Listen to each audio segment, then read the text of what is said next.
मित्रों, आप गरीब हैं, अमीर हैं, इन चीजों की चिंता छोड़ दो दोस्तों। एक बात की जरूरत होती है, आपका आप पर भरोसा होना चाहिए।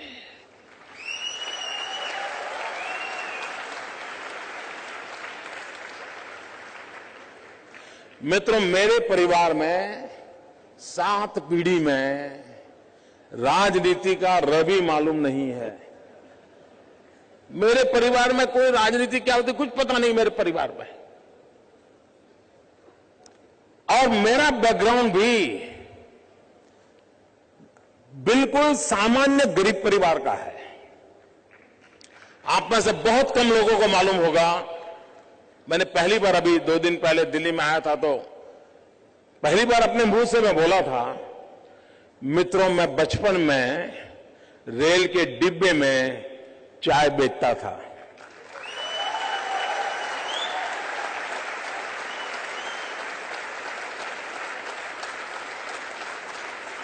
और आज आपके सामने खड़ा हूं।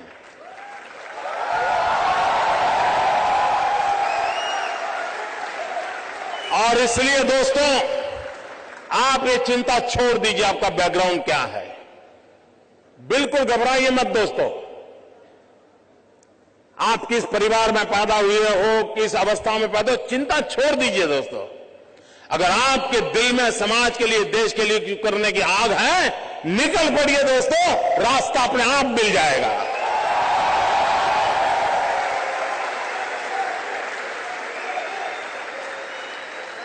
लेकिन मित्रों, लेना, पाना, बनना, ये ख्वाब लेके चलोगे तो ख्वाब ही रह जाएगा। लेकिन देने के मिजाज से निकलोगे तो दुनिया आपके चरण चूमने लग जाएगी। ये मैं आपको विश्वास देता हूं।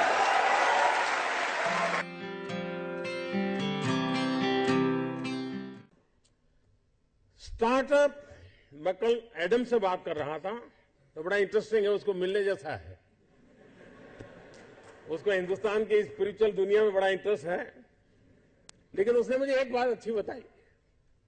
वो कह रहा है जो पैसे कमाने के इरादे से आता है वो कभी स्टार्टअप कर ही नहीं सकता है।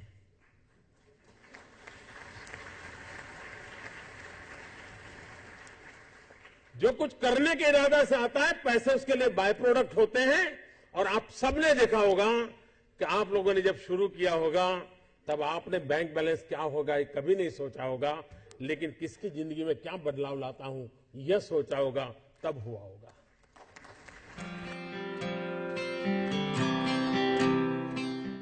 मित्रों, कभी कभी नौजवानों की जिंदगी में कठिनाई आती है। सुबह अगर किसी क्रिकेटर की अखबार में फोटो देख ली, उसकी बड़ी वाहवाही हुई देख ली, तो मन करता है यार क्रिकेटर बनना अच्छा होगा। दोपहर को किसी टीवी चैनल पर किसी फिल्मी कलाकार का नाम रोशन दिखता रहे तो मन करता नहीं यार ये अच्छा है।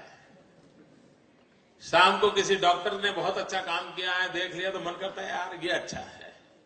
यानी कई नौजवान मिलेंगे आपको, हफ्ते में 3 नई नई योजनाएं बताएंगे और आप भी परेशान हो गए। यार पिछले हफ्ते तो कह रहा था कि मुझे बिजनेसमैन बनना है और इस हफ्ते कह रहा है नहीं मुझे तो पॉलिटिशियन बनना है।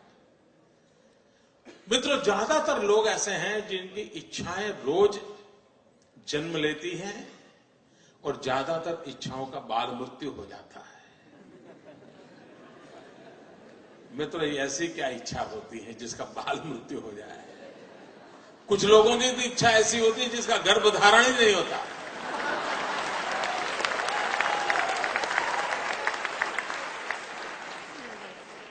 और मित्रों, कुछ लोग होते हैं जिनकी इच्छाएं रोज बदलती रहती है। और जब इच्छाएं रोज बदलती रहती है तो आपके साथी आपको क्या कहते हैं? आपको यही कहेंगे यार छोड़ो, वो तो बड़ा तरंगी है, वो सुबह शाम नई नई चीजें सोचता रहता है, वो बेकार है यार, वो तो ऐसे ही उटपटांग बातें करता है। ऐसे कैसा ही होता है ना। मित्रों, मेरा कोई नौजवान साथी ऐसा नहीं होना चाहिए जिसकी इच्छाएं लोगों के लिए मजाक का कारण बने।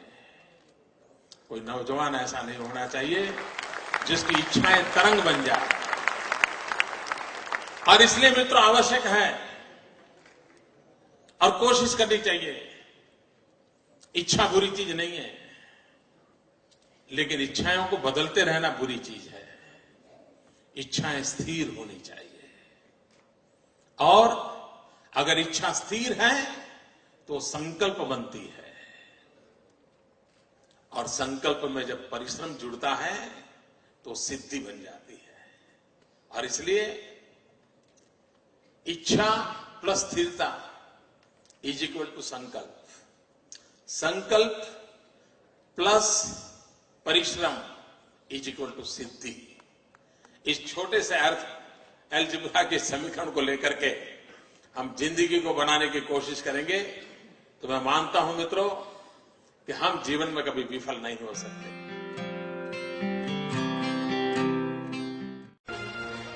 मैं मेरे नगर वड़नगर से कभी कभी ट्रेन के अंदर विसनगर जाया करता था।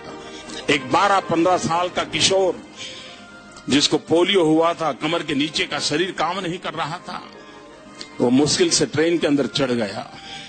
उस गंदे कपड़े थे, भिक्षुक जैसा लगता था, लेकिन वो भीख नहीं मांगता था और हर किसी के पास जाकर के वो रिक्वेस्ट करता था मुझे बूट पॉलिश करने के लिए दीजिए। और उस समय 10-15 पैसे में बूट पॉलिश होती थी, और लोग कभी दया भाव के कारण, कभी करुणा के भाव के कारण उससे अपना जूतों की पॉलिश करवाते होंगे।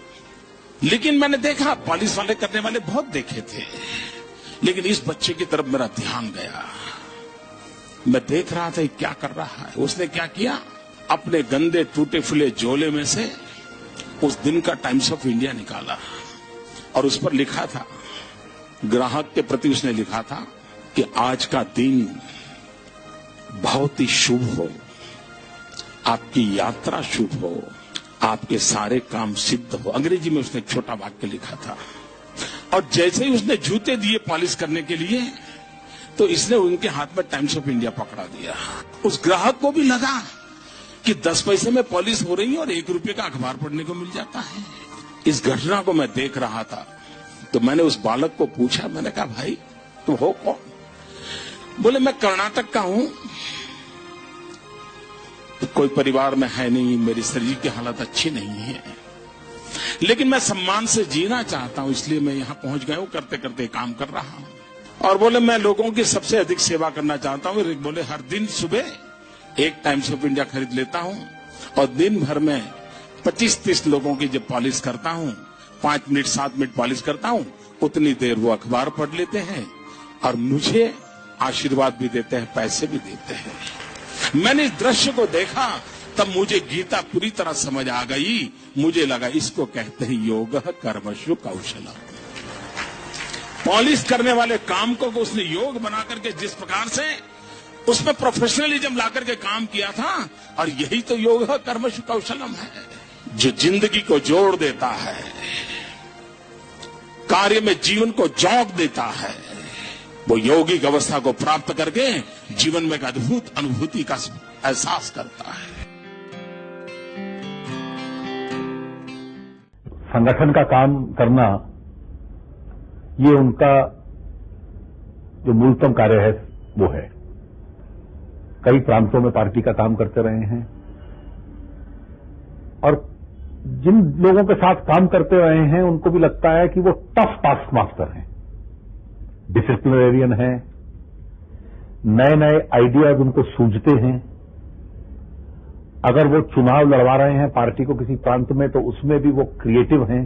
संगठन को और मजबूत कैसे बनाना, पार्टी का नेटवर्क और कैसे, या उसका बेस कैसे और भी ब्रॉड बनाना, वो उसमें अच्छी तरह से उनकी शक्ति का वो उपयोग करते हैं। ऑर्गेनाइजेशन तो बहुत अच्छा करते ही हैं, इसलिए तो यहाँ भी काफी ऑर्गेनाइजेशनल ड्यूटीज उनको दी जाती है। So that there is no question that he is a very good organiser. राजनीतिक के रूप में मैं ये मान सकता हूँ कि उनकी और हमारी विचारधारा में चाहे जितनी भी भिन्नता हो, पर वो अपनी विचारधारा के प्रति प्रतिबद्ध राजनीतिक हैं।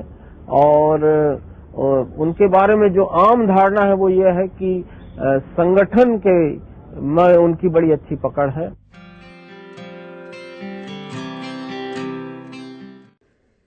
क्योंकि ज्यादातर ये फर्स्ट जनरेशन एंटरप्रेन्योर है, ऑल स्टार्टअप्स। और जब कुछ सोचा होगा, नहीं बेटे अपना काम नहीं तो कहीं नौकरी कर ले, शुरू में जब दोस्तों ने सुना होगा, बहुत मजाक उड़ाया होगा, उपहास किया होगा, जाते आते आपको उसी उपनाम से सुनाते होंगे, ये कुछ करने वाला है, ये करने वाला है।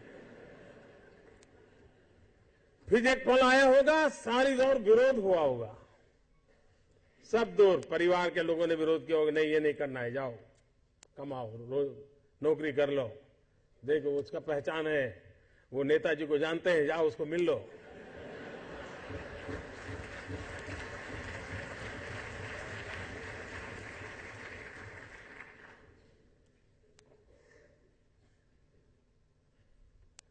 उस विरोध के बावजूद भी जो टिके होंगे, आज सब लोग कहते होंगे कि यार इसने तो कमाल कर दी, कुछ ऐसा मुझे भी करना है। हर किसी के स्टार्टअप की जिंदगी की यही कहानी है। एक भीतर से एक ऊर्जा होती है, भीतर में एक सपने होते हैं, उसके साथ खप जाने का इरादा होता है, तब जाकर के परिस्थितियां पलटती है। और दुनिया में हर किसी ने यही किया होगा।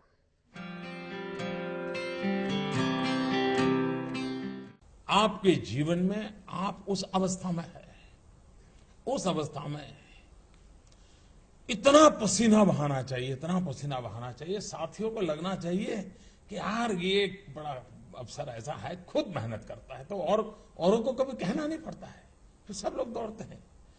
आप अगर बोर्ड लगाओगे एक समय पर ऑफिस आना चाहिए, उसकी उतनी ताकत नहीं है कि आप समय के पहले 5 मिनट पहुंच जाए, उसकी ताकत है। आप अफसरों को कहेंगे भाई सप्ताह में 1 दिन दौरा करना चाहिए, रात को गांव में रुकना चाहिए, 2 दिन रुकना चाहिए, उतनी ताकत नहीं है कि जब तक हम जाकर के रुके।